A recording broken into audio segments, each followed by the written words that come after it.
निहार रंजन मिश्र आईनजीवी भवानीपाटना। देखो प्रथम आम देखा जी जहाँ आम परचेज करुचे प्रथम आम कौन करूँ जे साधारणतः लोक देखी दिखती पट्टाटा अच्छी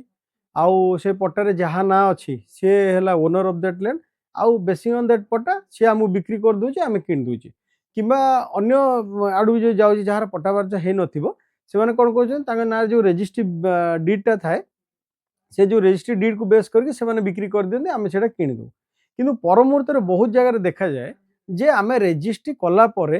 डिफिकल्टीज आम कौन फेस करूँ जो आम म्यूटेशन करूँ से म्यूटेशन कला केतेटा जगार जगह न थाए से प्लॉट्रे न थाए किंबा पर मुहूर्त देखा जाए केतबेले कोठी सेटा मर्गेज होगी पड़ी कि कोठी लीज सूत्रे जाए कि से जगह ऑलरेडी कहा अन्य क्या ट्रांसफर हो जाए जोटा कि आम नॉलेज को आसी ना जो म्यूटेशन करूँ म्यूटेशन जो तहसीलदार पाखे आम दरखास्त करूँ आम ना यहाँ पट्टा हो से देखा जाए उक्त प्लॉट्रे से आउ से जमी ना से आम सफर रहू कहीं आम जान न था कौन होली तो आमको प्रथमतः आम देखा कथा जे आम जो रेजिस्ट्री करने लगी जाऊे गोटे जिनस आम दुई तीन टा जिनस बहुत ध्यान देवा कथा गोटे है प्रथम मुझे कहि आम प्रथम प्रथम सेटलमेंट रेकर्ड को आम वेरीफाई करवा कथा सेटलमेंट रेकर्डटा ये कहली जे धरी नियंतु आपणकर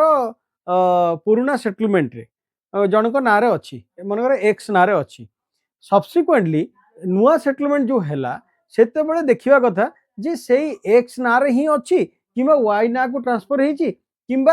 एक्स क्या बिक्री कर देछि किंतु पर मुहूर्त सेटलमेंट समय से जो वाई जे परचेज कर से डीटा को शो करनी तो से क्षेत्र में कौन हुए पुणी थे सेटलमेंट कौन करे जो लोक ना प्रथम थाए पुराना रेकर्ड हिसाब से नुआ रेकर्ड पुणी थे तार ना हो जाए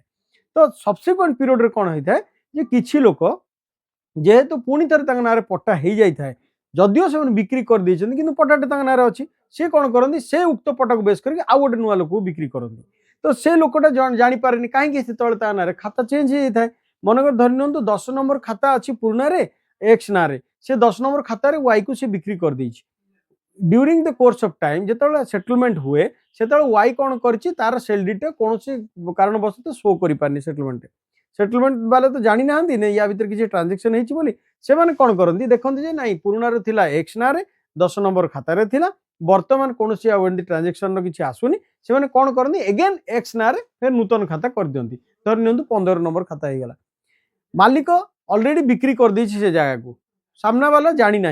एगेन पुणी थे पुराना मालिक ना खाता हो गला तो सी कौन करुच्ची आउ थे जा गोटे जेड को बिक्री करदेला रेजिस्ट्री ऑफिस रे देखला बेलू देखिए पट्टाटा का ना अच्छी ना अमुक ना अच्छी इसीटा आप एप्लाय कले इसीटा देखिले 15 नंबर खातार कौन ट्रांजेक्शन होती शो कर कि ना जीरो ट्रांजेक्शन बिकज 10 नंबर खातार ऑलरेडी ट्रांसफर हो गलानी किंतु 15 नंबर खातार कौन ट्रांसफर होना एज इट इज लैंड अच्छी से आप कौन कहे ना मोर तो रेजिस्ट्री बोले पट्टाटा ता ना अच्छी इसी भी शो कर कौन ट्रांजेक्शन है that means neat and clean अच्छी मुझे परचेज करदेली किंतु पर मुहूर्त जो जानी से जगह ना तो एणु प्रथम जिनस आप जो करेंगे मोर एडवाइस जे आपण प्रथम जा सेटलमेंट रेकर्ड को तनिखी करेंगे से देखिए कौन ठीक अच्छी कि ना सब्सिक्वेंटली आप आरओआर को बेस करेंगे तृतीय आप इसी को देखिए तापर जाकि कौन पदक्षेप नौ पूर्व आप फिर जाकि जगह को डिमार्केशन करेंगे कहीं डिमार्केशन ये आप करेंगे जे आप देखार अच्छी जदिओ से जगह ता ना अच्छी एक्स ना अच्छी कि वाई ना अच्छी दखल किए अच्छी बहु जगह एमती देखा जाए जे आपण ना पट्टा थाए कि अन्य जन लोक जबरदस्ती माड़ी बसता तो आपड़ जो काली सका परचेज कर दिखती मनकर डिमार्केशन न करके आप परचेज कर जो आप जगह उपरको जो दखल करने जी आपन को से प्रोटेस्ट कर ना आप पशि पारे बिकज मुझे जगह दखल अच्छी हुए तो से मालिक न होते पारे कि दखलटा तार थाए एणु जिते आप परचेज कर प्रथम जिनस है आप सबू डॉक्यूमेंट को वेरीफाई करेंगे जगह डिमार्केशन करेंगे after clearance from the all side settlement है तहसील है रेजिस्ट्री ऑफिस है एंड ऑल्सो पोजेसन है सबको देखिक आप परचेज कले कौन सी मुहूर्त आप हराण हरकत हेनी नचेत आप परचेज करी निश्चित भाव में पर मुहूर्त आप कोर्ट कचेरी को जावाक बाध्य हे जेहेतु आप से जगह परचेज करेणु आपको परचेज करने पूर्व सब जिन प्रति ध्यान देकी आगू बढ़िया कथा सो दैट आपको केवे प्रोब्लेम फेस करिया पड़िबनी।